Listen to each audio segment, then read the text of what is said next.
দুনিয়াতে যখন একটা নেককার সন্তান থাকে, বাবার মৃত্যু হওয়ার পর বাবার কবরের পাশে বা কোনো মাহফিলে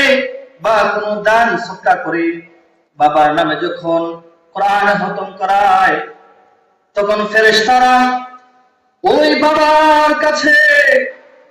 প্লেট ভর্তি জিলাপি যেমন আমাদের কাছে নিয়ে আসছে খুশি হয়, ঠিক তেমনি ভাবে আপনার সন্তানের নাম ধরে প্লেটের মধ্যে সওয়াবগুলো নিয়ে আপনার সামনে হাজির হবে। আপনাকে বলবে আপনার ওই সন্তান এই সওয়াবগুলো পাঠিয়েছেন।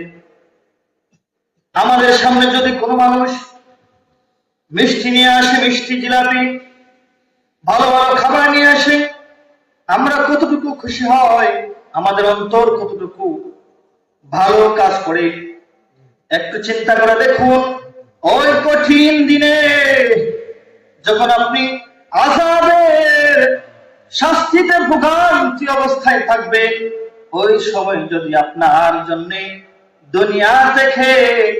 ইসালে সওয়াব ফেরেশতারা নিয়ে আপনার সামনে হাজির হয়, তখন আপনার আত্মা কতটুকু শান্তি লাগবে, আপনার আত্মা কতটুকু শান্তি পাবেন, সেই চিন্তা ভাবনা করেন আপনি আপনার সন্তানকে দুনিয়াতে কমপক্ষে দিনী শিক্ষায় শিক্ষিত করে দেন। ভাই, প্রাথমিক অবস্থায় আপনার সন্তানকে আল্লাহ রাসূলের